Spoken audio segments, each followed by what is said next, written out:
Hey everybody, Dave Lindberg, another episode of the THD Podcast. As always, Simon Weston joining us from Japan for all the critical audio-related technical questions, and Vincent, the CEO of Tempow, joining us from Paris. Thank you very much for joining us, Vincent. So the word on the street is you've got some fancy software stack for Bluetooth application. I know a little bit about it. I know you had some traction in mobile phone space, and now you're really exploring the true wireless stereo space. But We maybe do. tell us a bit about the company and how you've got to where you are today. Well, I could just tell you maybe the beginning of the story. Okay. So we actually created the company in 2016, even a bit before that. And the initial idea was, what if we could take a smartphone and instead of being able to connect only one Bluetooth speaker, what if we could actually connect two of those Bluetooth speakers and create a stereo system with one speaker playing the left channel and the second one playing the right. So that was a very simple and basic idea. And it was like, I have my smartphone, I have two Bluetooth speakers, I have one JBL and one Jawbone. Why, like, why is it not possible to connect the two separate, like at the same time? And that was the first idea behind Tempo. And we started like building a very small team, engineering team focused on this, trying to solve this issue. We quickly realized it was a Bluetooth issue. And we started, modifying the Bluetooth protocol inside the smartphone. So we were playing with the Bluetooth stack inside Android to, to make it happen. So we started understanding how the Bluetooth work, E2DP profiles, and so on. And well, we ended up making a small prototype. We were basically modifying the Android stack of the smartphone with a custom version of the A2DP profile that would enable two, three, and even four connections at the same time. So it was really about creating a sound system with multiple speakers, or connecting multiple headphones to listen to the same video or music. And well, we were a very small team. We were only 5 people at the time, and we had a first prototype. We filed our first patent, so early 2016 on this technology. And we were a young startup. We had no clear path and plan on how to grow. We were kind of also learning along the way. And I went for the first time in China at that time. So for me, it was the first time ever actually going to Shenzhen. So it was a pretty nice trip. So 2 weeks in Shenzhen, just to get to know people. So I met a lot with the European community there. And we ended up meeting with someone from the executive team at Lenovo, who basically told us, well, yeah, I want to use that software you developed in my phone, and I'm ready to pay you a license for it. And that's kind of how it all started in 2016. And that's how we started working with Lenovo. And we ended up shipping the piece of software we developed into a phone into the Lenovo smartphones. For a 5 people company, it was pretty good achievements. I actually created the company just after finishing my master degree in France. So Tempo was my first job in a way. And you have to imagine that the first contract I ever negotiated was with the procurement team of Lenovo. So it was pretty fun. And so we kept working on that Bluetooth technology. We started learning a lot about the market, about what are the dynamics of the market.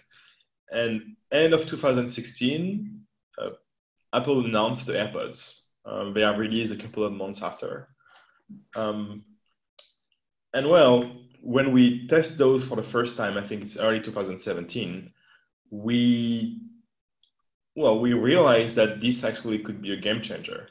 Like they were so easy to work with and so easy to use compared to the ton of Bluetooth headphones and speakers we were used to work with for the first product we developed. So at that time, what's funny is when I first saw a video of the Apple keynote, my first reaction is like, oh, it looks weird. And a couple of months after testing those and using them every day, my thinking evolved from, well, it looks weird, and like obviously the idea was no one is going to wear those, to they actually managed to create a new category. And if they do manage to create a new category, like, well, the couple of years in the market also, I kind of started to understand how it worked. It means that many other players would follow, and many other players would maybe start working on AirPods-like devices. And so at that time, it was kind of a game changer for us, because we started to realize that what Apple did with the AirPods was not that easy. Synchronizing the two earbuds perfectly, having a good battery consumption, having something that works 100% of the time. But we realized that even though it was not easy, it seemed easy for our team that spent a year and a half, playing with the Bluetooth protocol, trying to synchronize multiple speakers, multiple headphones. And we basically, when we saw that product, like, we realized that we were maybe one of the only team in the world that had the experience of modifying heavily the Bluetooth protocol, so we could make, we could also reproduce the AirPods. So in 2017, we decided to pivot the company to actually be way more focused on the true wireless opportunity. And like, it's also the benefit of being a small startup. We were 10 people at the time, so the decision was pretty easy. It was a couple of discussions with my co-founders, and we ended up saying, hey, we think it's the right thing to do. So let's be focused on that. And so in 2017, we decided to, almost restart from scratch Tempow, and we leveraged a lot of what we learned from the first product we built. We leveraged part of the tech we developed. We also filed some patent in 2016 about synchronization of Bluetooth devices that could actually apply to the AirPods. And we started rebuilding a stack from scratch, like a firmware stack for true wireless AirPods. So it was in 2017. We kind of pivoted the company, and it was almost a new beginning for us at that time. So when we looked at the true wireless opportunity, there was like, very quickly we had the conviction that it would become massive, and it could, like, we really were thinking, well, this is a new category. What happens when there is a new category? There are a bunch of players trying to leverage this opportunity, and we saw step by step many different companies in the world, attacking the true wireless market and trying to address it. And the thing that is interesting from a market point of view is that the true wireless, so by the way, what I call true wireless is really the AirPods-like devices, so Bluetooth earbuds without any wires between left and right. The interesting thing is, the true wireless market is actually maybe one of the most crowded ever market. The competition is quite insane, because you actually have the competition coming from all different angles and different markets. So you have the what I would say the basics, which are the audio brands, the headphones brands, obviously all addressing the true wireless earbuds, especially now that there is a shift from headphones to earbuds. So all the headphones brands are competing in this game. But you also need to add to that all the smartphone companies that are all following Apple lead. So not only the AirPods, but Huawei is making the FreeBuds, Samsung the Galaxy Buds, Oppo, Vivo, TCL, all those smartphone companies, they are also building AirPods-like devices. And you also have the smart speaker companies, or the platform companies. So the companies that were not in the hardware business before, like Amazon, Google, Baidu, Alibaba, Tencent, Microsoft, those companies, some of them already disrupted the smart speaker market, and they already, it was quite hard for some of the speaker brands out there because of that shift. They are also addressing the earbuds market, because it seems that the earbuds could be actually also one of the an interesting piece to deploy a voice assistant, and Right. we could come back to that later. But all those companies addressing the earbuds market is also strategic for them. So you have the historic audio players that are afraid that they may lose market share on the headphones. You have the smartphone companies that see that as the perfect accessory for the phone. You have the platform companies that are seeing, a good way to expand their voice assistant play. And you can even add to that the hearing aid companies that are, seeing that wearing something in the ear is somehow becoming fashion. Yeah. It could be quite a game changer for the hearing aid industry. So all the hearing aid players are also looking at the true wireless market.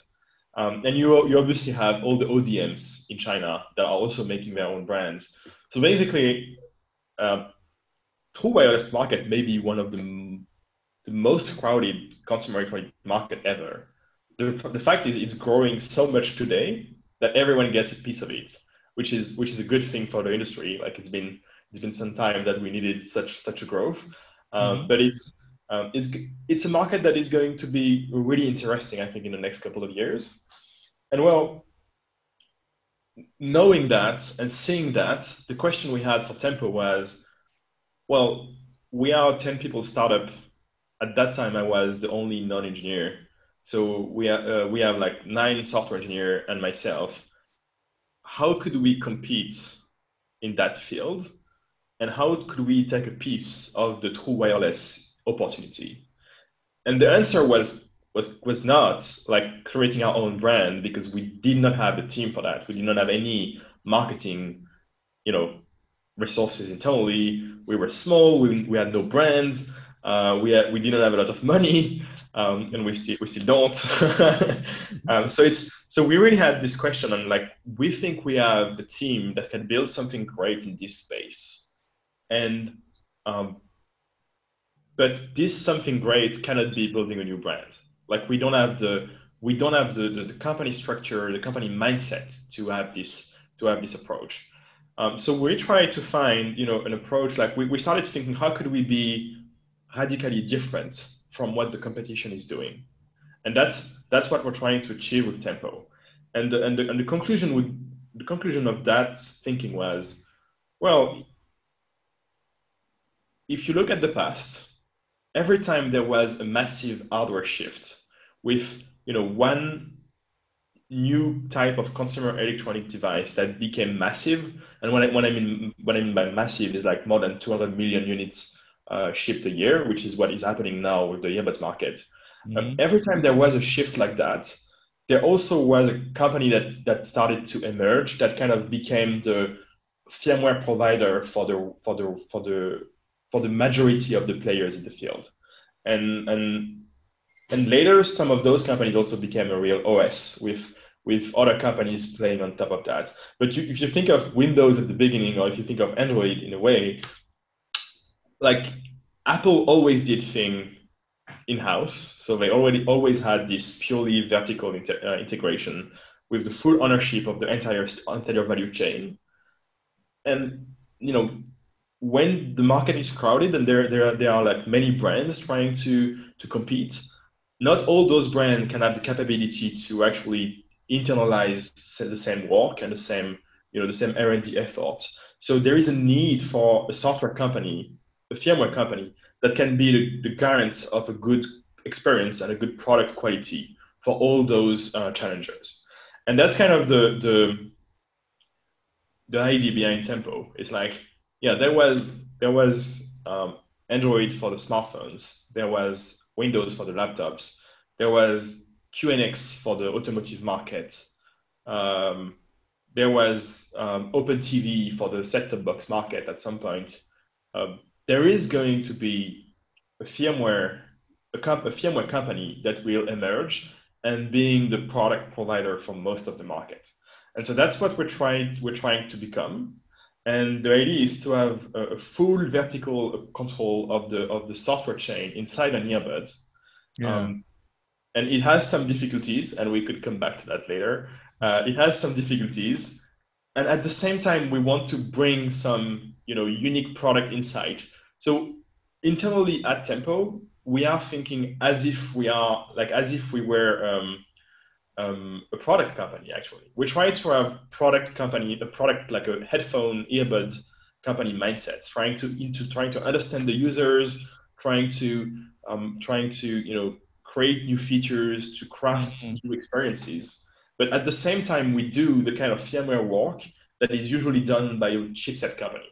And Right. that's by combining those two aspects that we think we could craft something that would be radically different from the competition, and hopefully we will get a piece of that market.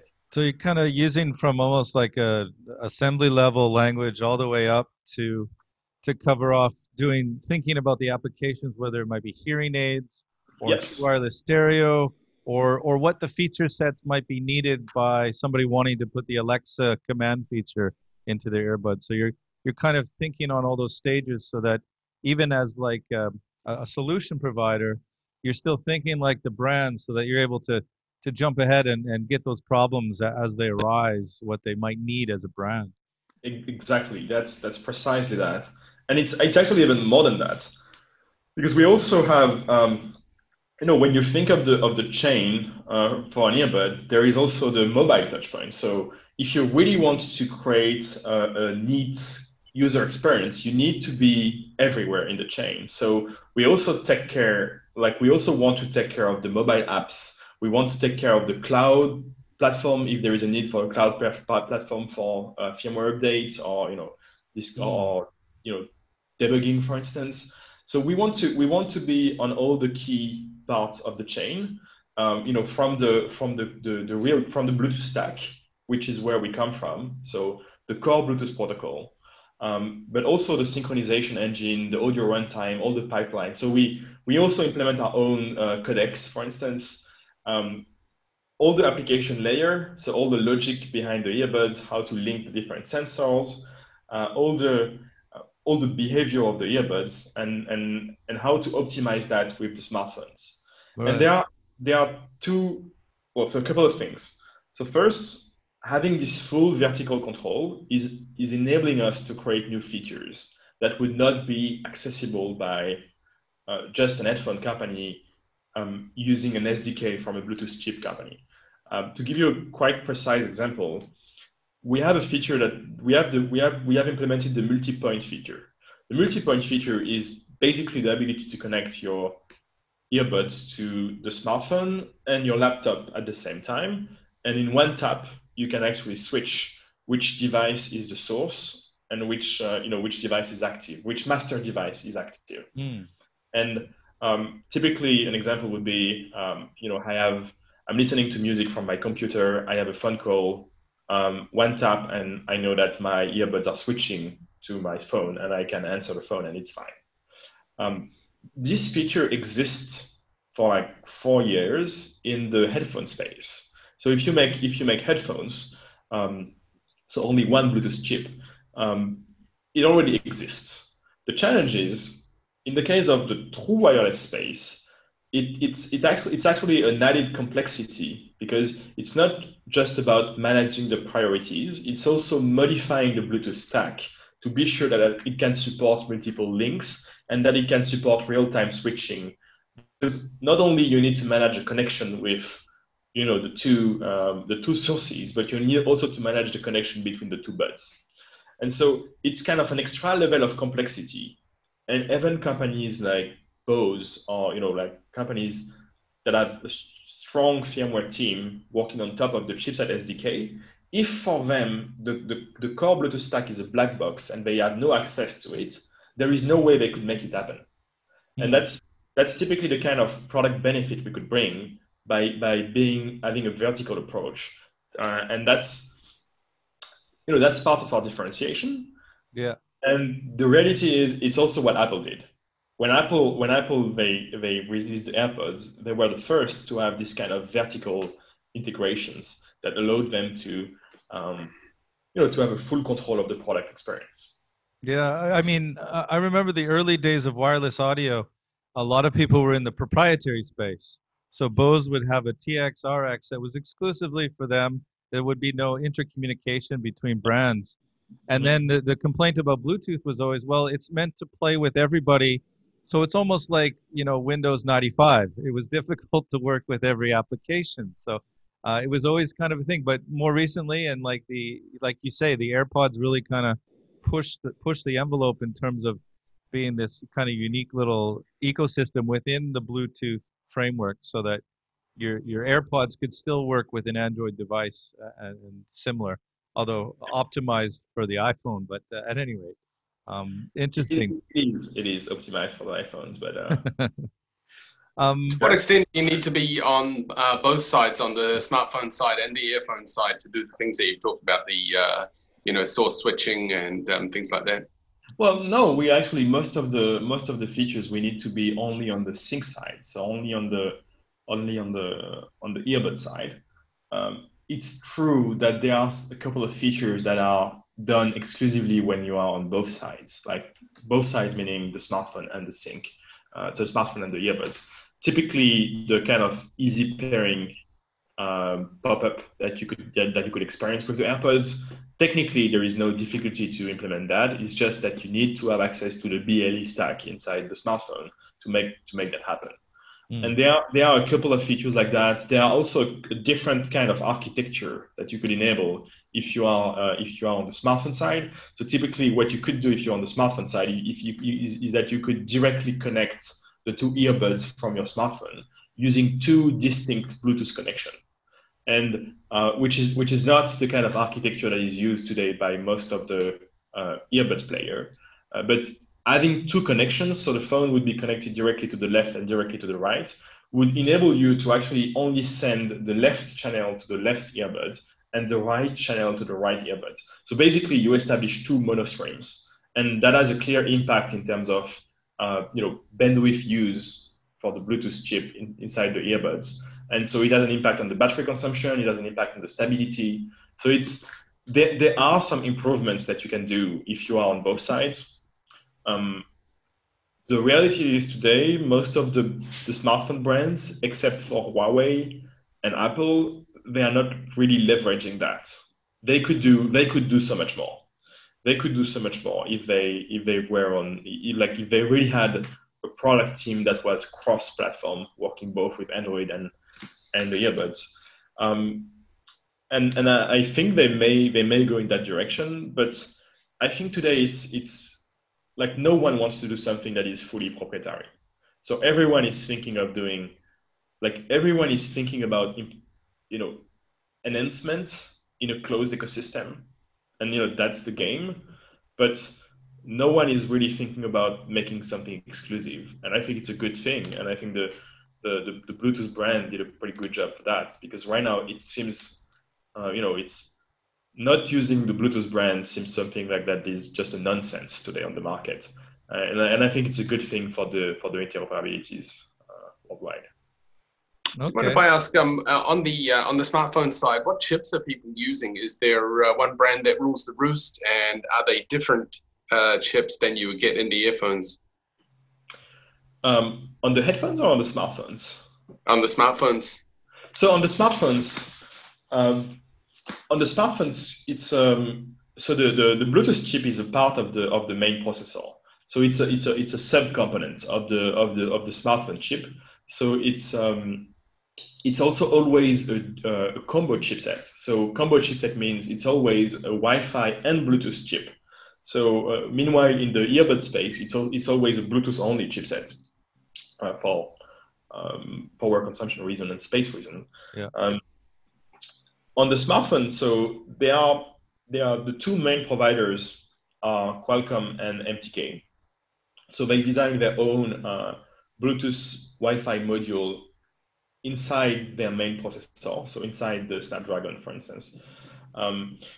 Then you also have Unisoc, the other smartphone processor company that has their own baked-in Bluetooth capabilities.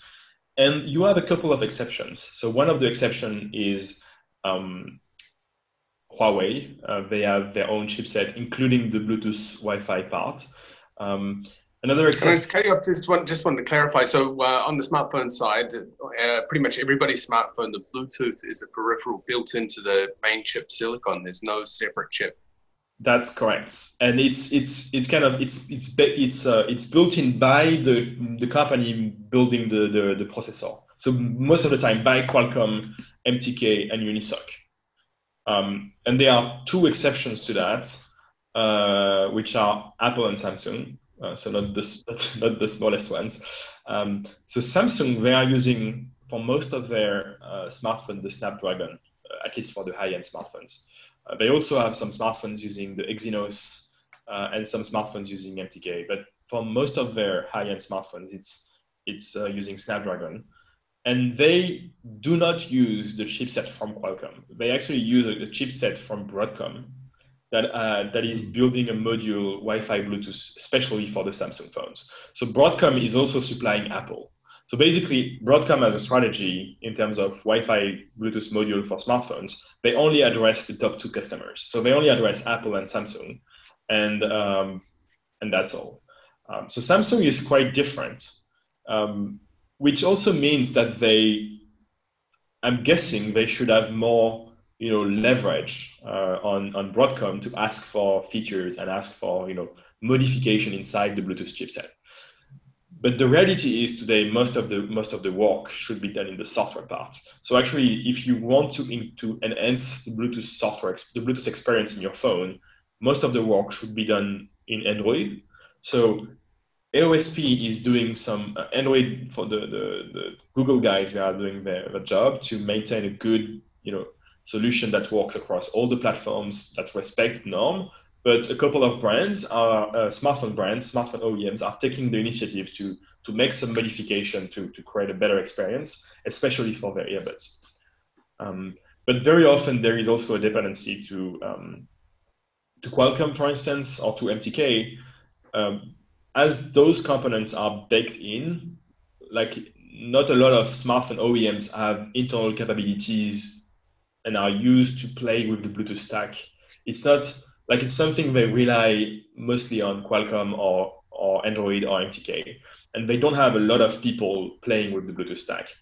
But it's and that's one thing we can do for them. Actually, that's part of our offer and positioning. It's like not only we are providing the firmware or the OS as we want to call it for the earbuds, but we can also help smartphone companies to make optimization on the smartphone side, so the earbuds that would be powered by Tempow would work better. Very interesting. Now, maybe you mentioned some things like sync between left and right channels, which kind of triggered me. I'm interested, like how tight you get that sync between left and right, and maybe you have a few slides that kind of diagram out how everything works. Let me see if I have a slide on the sync. Yeah. So you were talking earlier that you were doing this for it's called old-fashioned Bluetooth with two different Bluetooth speakers. How much different is true wireless earbuds to that experience? Well, so when we were working on the two speaker experience, we were not modifying the speaker firmware. So our challenge at that time was how could we get a good synchronization accuracy without having to modify the speakers. And in that case, like the kind of sync we had was between 1 and 4 milliseconds. So it was to connect Bluetooth speakers. Obviously, that's the kind of sync that is not good enough for true wireless when both earbuds are really close together and close to your ears. So yeah. It's absolutely not something acceptable in the earbud space. With our firmware being on the earbuds, we managed to have a synchronization that is less than 1 microsecond. So that's the kind of accuracy that is like necessary to never experience any issue and never experience any feeling of desynchronization. So 1 microsecond against a sample rate of 48 kilohertz is less than a sample difference. It's less than a sample, yeah. Yeah, a fraction of a sample, a 20th of a sample. The reality is if you have only a sample difference between left and right, you can actually feel it. It's and like I'm not I don't have a perfect ear, so I'm not the best person to test the audio quality. But if you have a sample sync like between left and right, you can actually feel some the sound that sometimes will move a bit, and it's because the synchronization is actually not fixed. It's within the one sample range, but there are some variation of the synchronization, and so the kind of accuracy we have today, I think we could have something that would be a couple more microseconds. It would not make a difference. But I think like the jitter is actually the metrics we look first more than the real synchronization accuracy. We want to really minimize the jitter. So we never, like when you have the earbuds, you never experience any sync issues.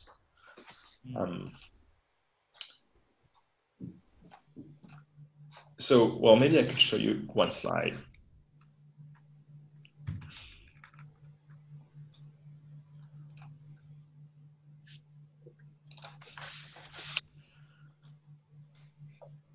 All right.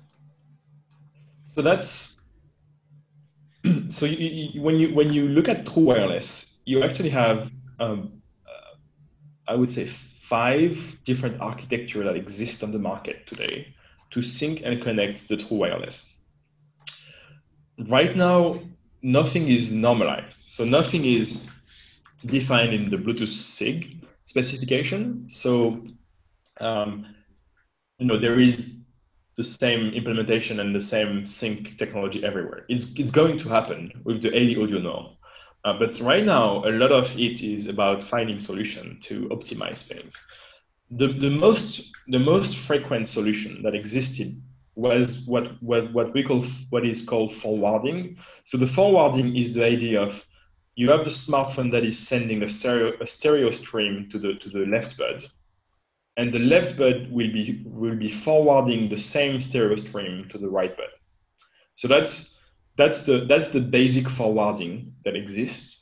So each earbud is receiving a stereo stream, and the left earbud needs to support actually 2 stereo streams at the same time, which works, but in terms of battery consumption, it actually has a great impact on the battery consumption, because the left earbuds they need to receive a stereo and send back a stereo, so it's quite heavy. So Vincent, does this use Bluetooth to send from the dual receive to the right, or does it use a different protocol to go through the head? It's using Bluetooth. It's using Bluetooth. Okay. So kind of like 99% of the solutions today are using Bluetooth. Okay. There was at the very beginning of in 2018, like NFMI was also used for the connection between left and right. But then the Bluetooth connectivity quality evolved, and NFMI was not really necessary anymore for transmitting audio from left to right. So NFMI was interesting for other stuff, but we could come back to that just after. So if we look at the architectures, the most common one was the forwarding. So we send a stereo to the left bud, and the left bud is re-forwarding a stereo. The second possibility, which is something we have implemented, is to optimize this forwarding architecture. So what we have done is we managed to we decode part of the stereo stream on the left bud, and we managed to extract only the mono component from that stereo stream, and we forward only the mono stream without having to decode both and to re-encode one to forward. So we receive the stereo stream, we decode part of it, and we manage to extract from that only the mono component that we forward to the other bud. And as a consequence, it means that the right bud is only receiving the right channel, so the bandwidth is really minimized and the battery consumption is minimized. The left bud is receiving both and forwarding one, but only decoding one, only decoding the left. So the battery consumption is more important than on the right bud, but it's still something that is acceptable. And so we combine to that what we call a switch role, so the ability to actually change which earbud is the master and which earbud is the slave over time.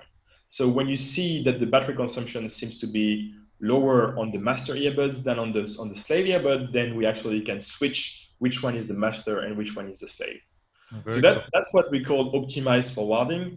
At some points, I think Qualcomm used something a bit similar, or so Qualcomm had an approach where they actually decode the stereo stream and they re-encode it using a different codec. Like I think it was Opus, actually. They re-encoded it using Opus between left and right, which is a different approach to optimize the forward.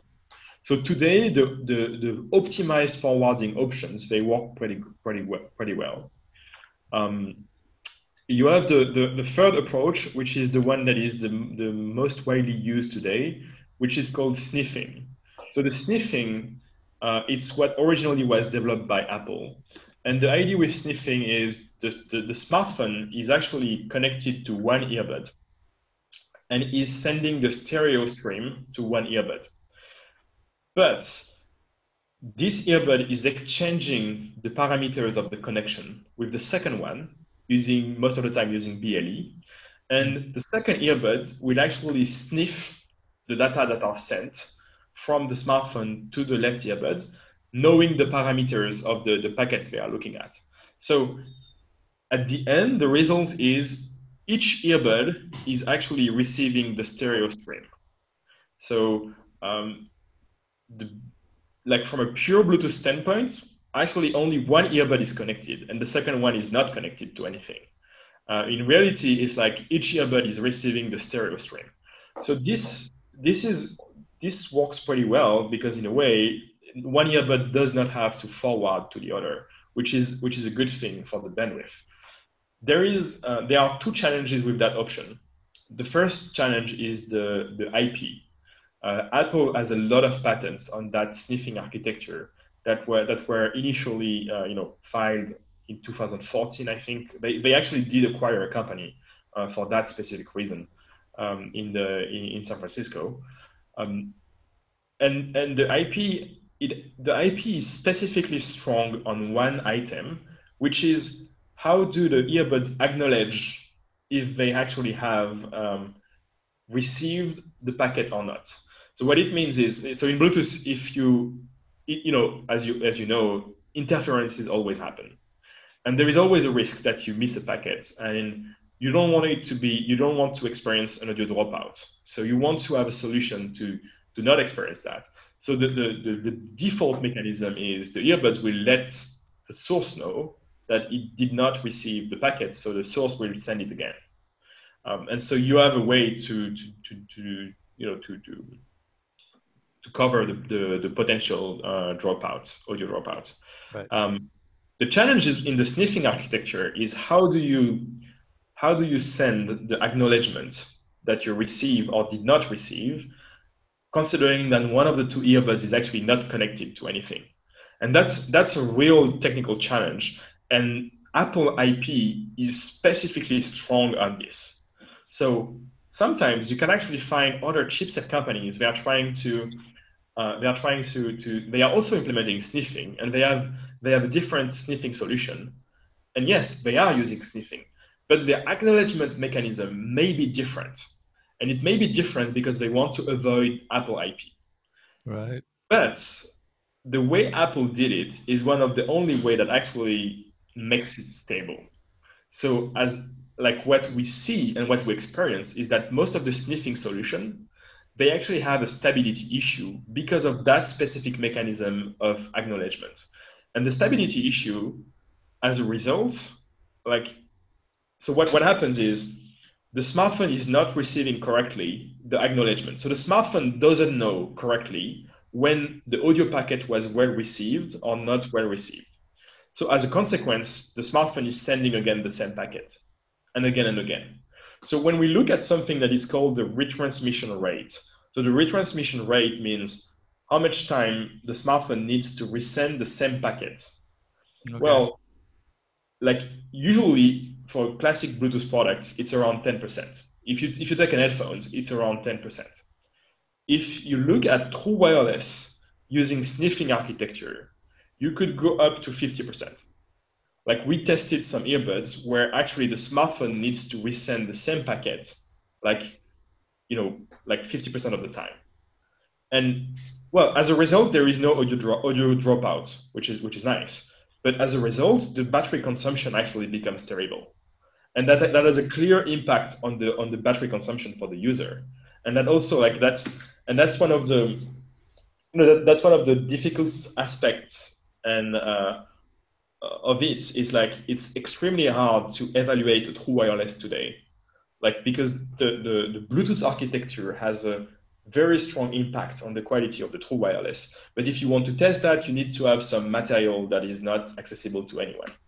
But it's I'm actually quite convinced there is a nice project to have here about like building the DxO mark of the true wireless with a Bluetooth sniffer and this kind of thing to analyze the quality of the true wireless connectivity part.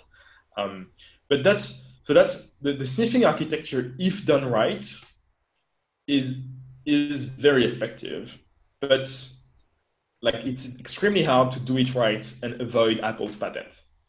And today, is there any way to kind of just say what is Apple's method? Is it too difficult to explain, or is it something you can allude to? Honestly, it's a bit difficult to explain. Apple is sending back the acknowledgement from one earbud to the other, and it's included in a specific slot. So it's a bit like I would not be able to explain that to you actually correctly, I think. Okay. There are some other methods that are using that could be quite creative that on paper could work, but in reality, you can actually see, you use a Bluetooth sniffer, you test, and you see that there is a 40% retransmission rate. If there is a 40% retransmission rate, it means that the battery consumption would be, mechanically way higher. So that's the first I ever found out about this. Is quite interesting because I see the chip companies generally all promoting their, what do you call it, dual A2DP style. Although it's because Apple did it, the market demands it, even although it's probably a worse solution now. Well, so dual A2DP is actually something even different. So dual A2DP is really about establishing two distinct connections between the smartphone and the left earbud and the smartphone and the right earbud. And in that case, so the sniffing, it's having one connection, stereo, that will be sniffed and intercepted by the second earbud. The dual A2DP is really the two direct connections. So the left earbud is connected, the right earbud is connected. The drawback of the dual A2DP is that you need to modify the phone to make it happen. So you actually cannot use dual A2DP if you're just on the sync side. You need to be both on the source and the sync to make it happen. But the benefit is, well, each earbud is receiving mono, so it's pretty direct.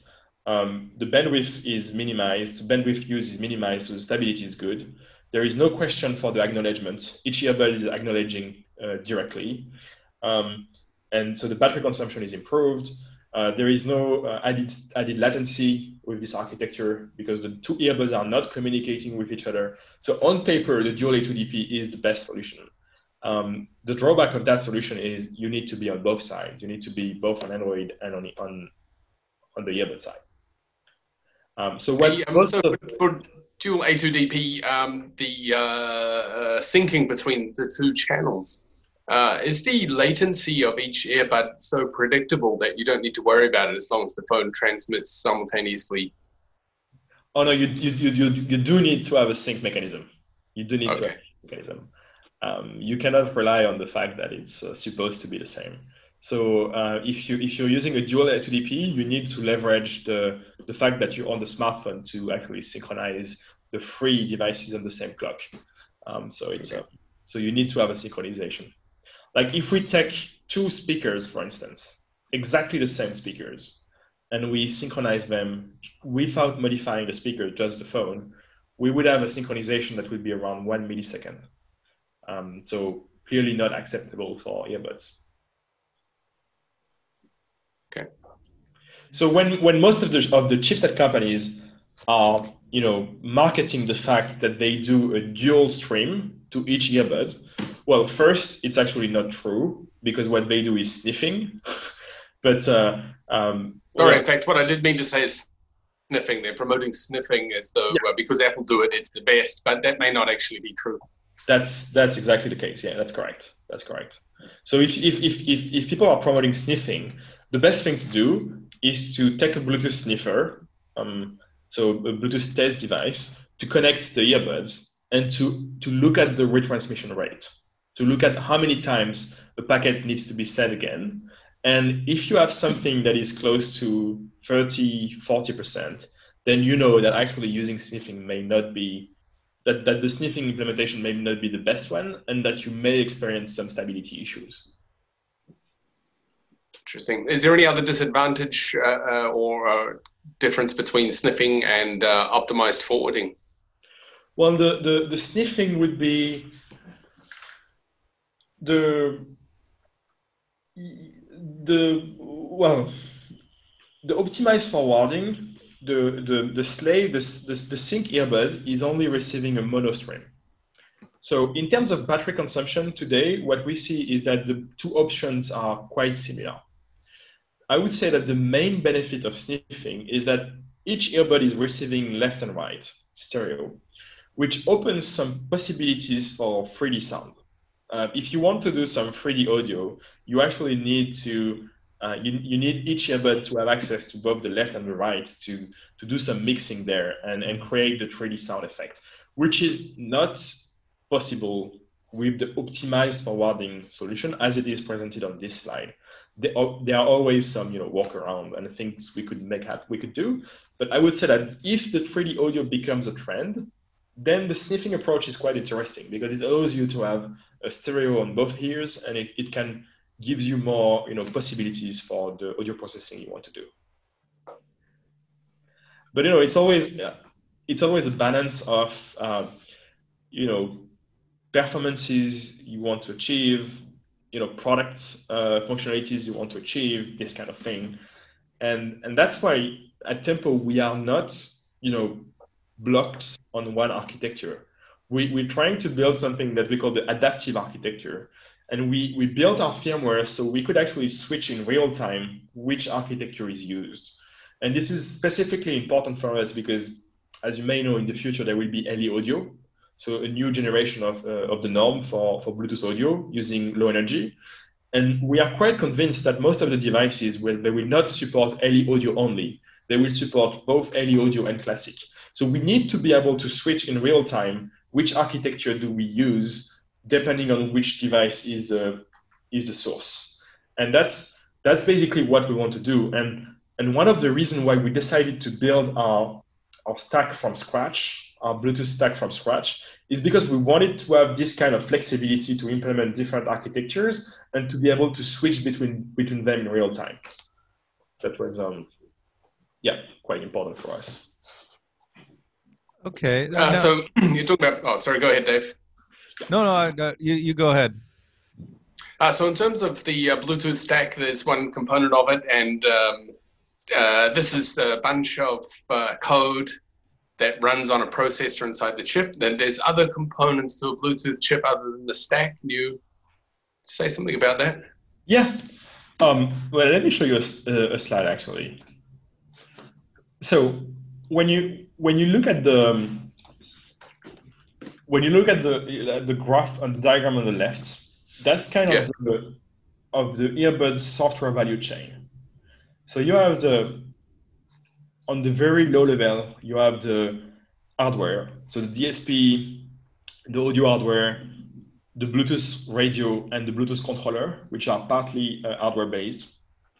Then on top of it, you have the software part, so the Bluetooth protocol stack, the audio architecture and runtime, the application layer. So the Bluetooth protocol stack is really the Bluetooth dual mode, so it's classic, BLE, all the profiles, A2DP, and so on. The audio architecture, it will be typically all the audio pipeline, the resampler, the decoder, the synchronization engine, so all the different aspects that you need for the pure audio architecture. So not what is inside the DSP. like really what runs. And so this graph is regarding what runs on the main MCU. So most of the time in the Bluetooth chip.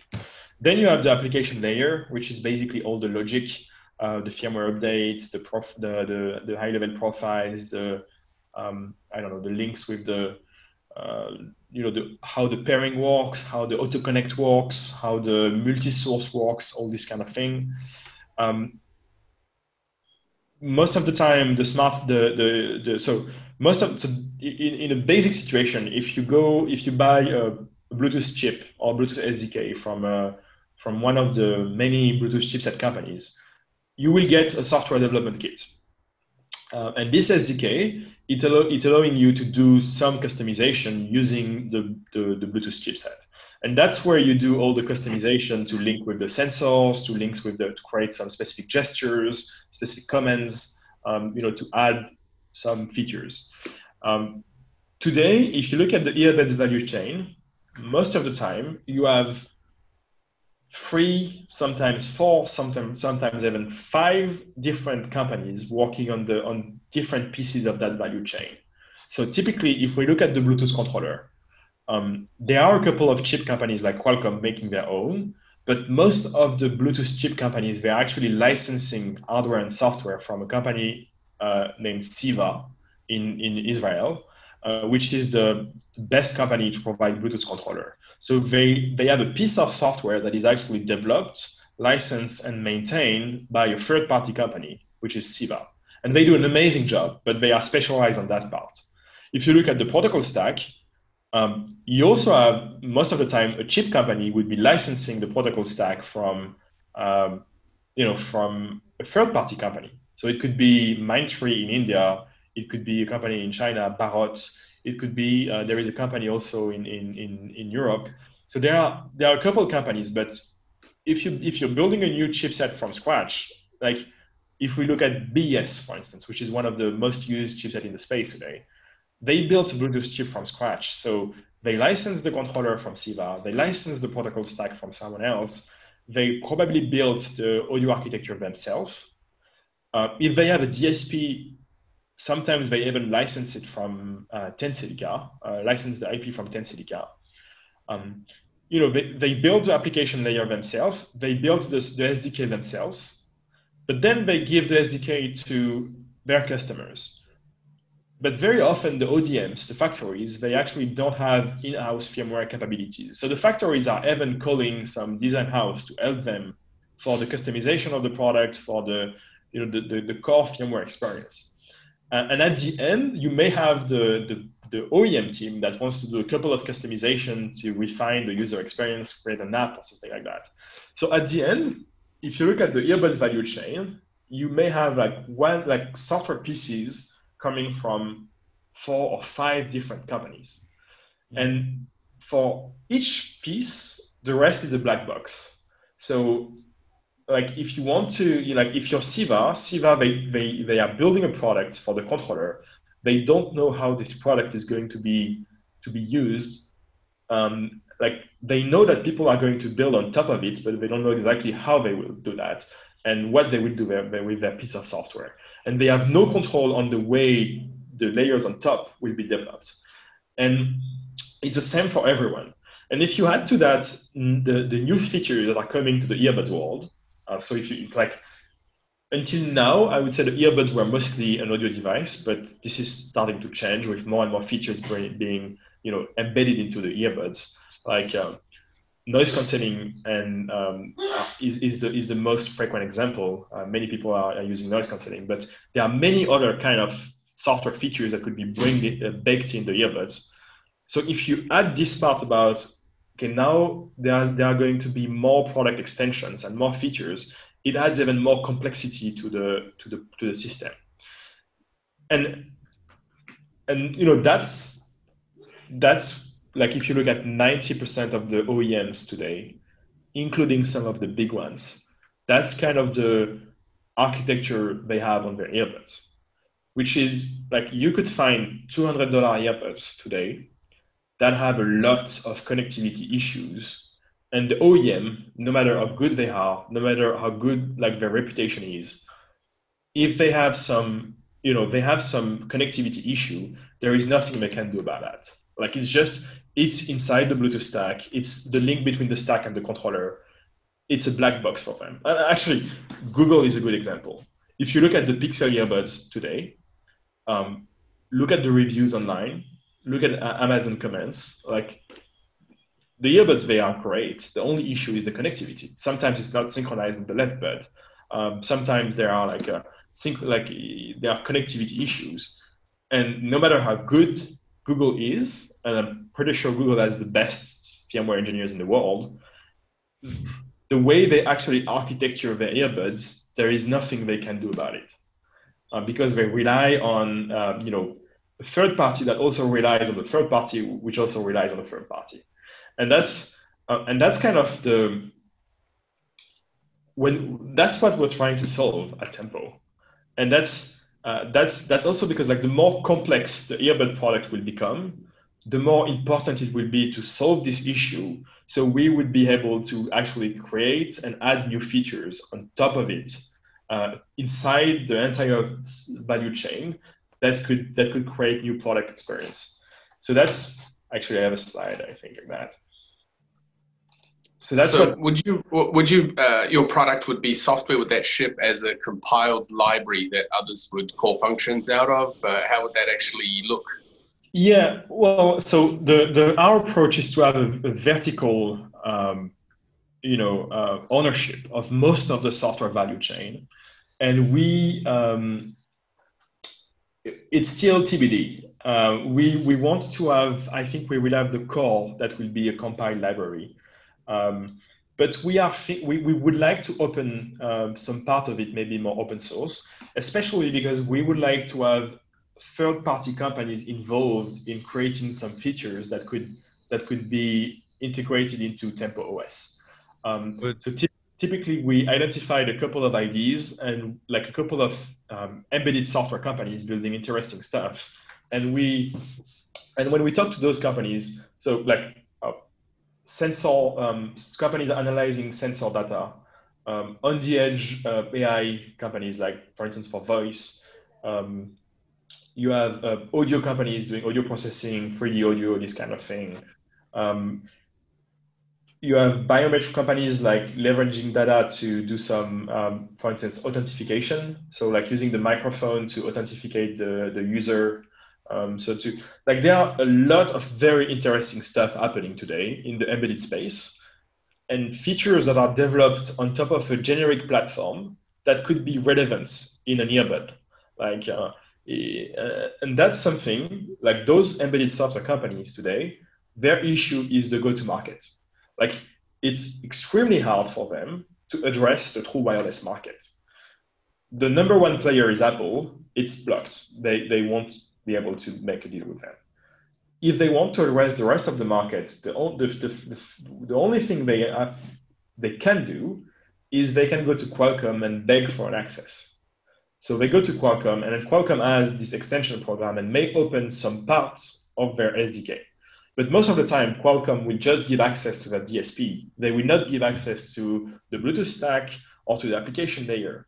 So sometimes it doesn't even work because the Qualcomm SDK does not open enough access to the entire system. And Qualcomm is one of the only company doing this kind of extension program. The rest of the earbud and chipset companies, they are not used to have that mindset. So Qualcomm is actually already the top, in a way, what they're providing is state of the art. But the problem is Qualcomm is not providing a full vertical solution. So even though they are pre-installed in Qualcomm solution, they still need to do some work with the design house and the ODM to implement new features. And that's basically, and at the end, they also need to do some work most of the time on the application side. So they also need to work with the OEMs to actually bake something in the application. So for an embedded software company today that wants to deploy in an earbud, it's extremely hard. The go-to-market is hard. The tech is there. The tech is working, pretty optimized. The product demand is here because you actually have a lot of brands they want to differentiate. But the go-to-market is a nightmare. And it's nothing they can really do about it. It's like just super complex. And that's also something we would like to just try to solve.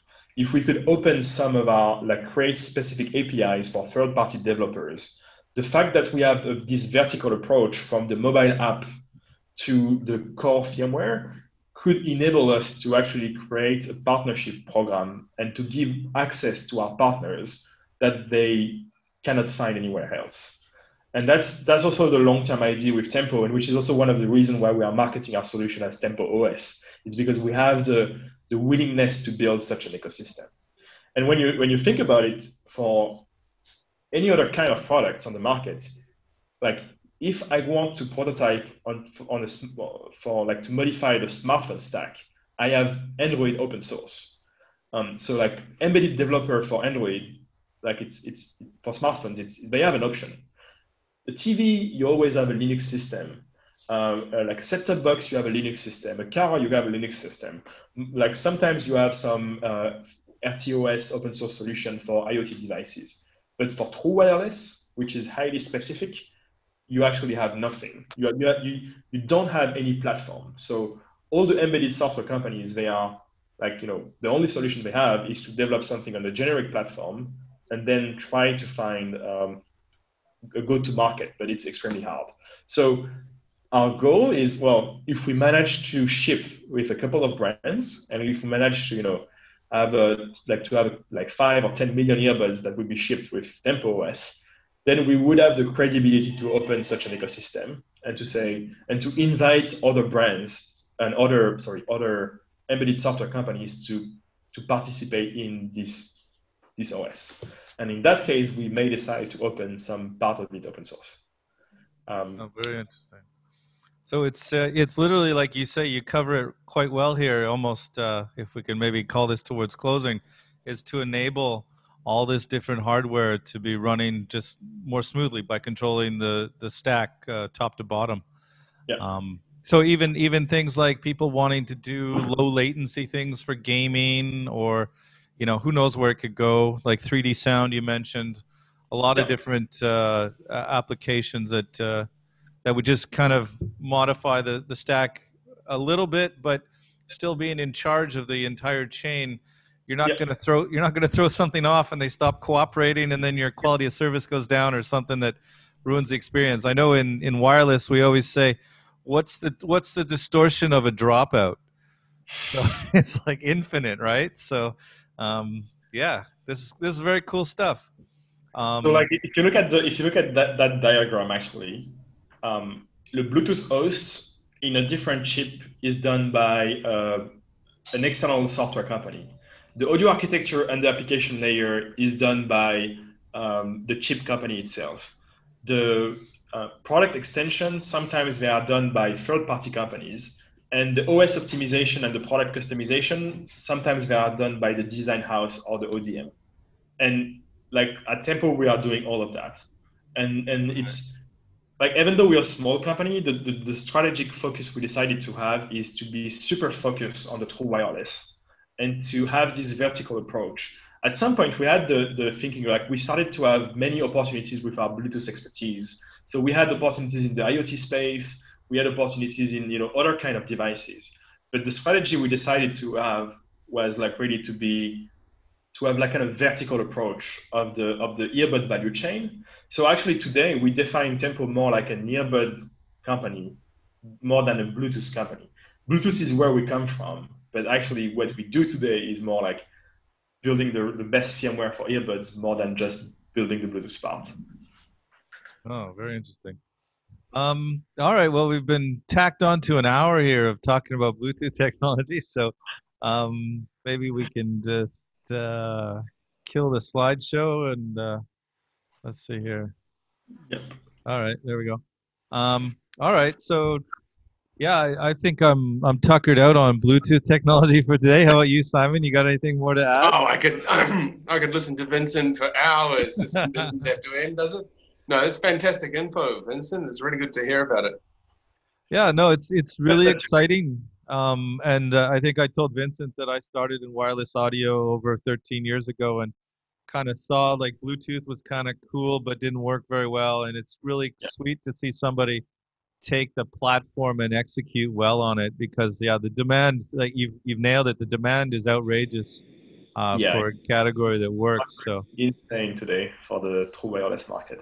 Yeah, and you gave me some ideas for some other stuff that I could talk to you about while we were talking here. So, That's nice. at any rate, so I guess thanks so much to Vincent for joining us today from Paris, and as always, thanks for Simon for joining from Japan. And if people like what we're doing, please subscribe to the channel, and we're doing this every week. So once again, thanks guys for joining, and y'all have a good day. Thanks, David. Have a good day.